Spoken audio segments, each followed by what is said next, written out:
ដេចតេជោនិងសម្ដេចធិបតីស្វាគមន៍វរៈកងទ័ពទាំង18រូបវិលត្រឡប់មកវិញប្រកបដោយសុវត្ថិភាពសម្ដេចតេជោហ៊ុនសែនប្រធានព្រឹទ្ធសភានិងសម្ដេចធិបតីហ៊ុនម៉ាណែតនាយករដ្ឋមន្ត្រីបានផ្ញើសារសម្ដែងការស្វាគមន៍ការវិលត្រឡប់មកវិញរបស់វរៈកងទ័ពកម្ពុជាទាំង18រូបនៅព្រឹកថ្ងៃពុធទី31ខែធ្នូនេះតាមច្រកព្រំដែនខេត្តបៃលិនទាំងបណ្ដាញសង្គមសម្ដេចតេជោនិងសម្ដេចធិបតីបានបង្ហោះសារនៃការស្វាគមន៍ខ្លឹមសារដូចគ្នាបែបនេះថា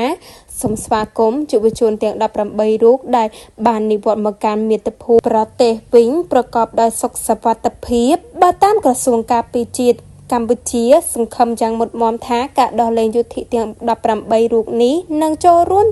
ចំណែកយ៉ាងសំខាន់ក្នុងការកសាងការជឿជាក់និងទំនុកចិត្តព្រមទាំងបង្កើតបរិយាកាសអំណោយផល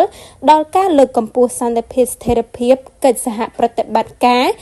អនុវត្តនិងការវិលត្រឡប់ទៅរកប្រក្រតីភាពនៃទំនាក់ទំនងឡើងវិញប្រកបជាប្រយោជន៍ដល់ប្រទេសនិងប្រជាជនទាំងពីរនាពេលឆាប់ខាងមុខ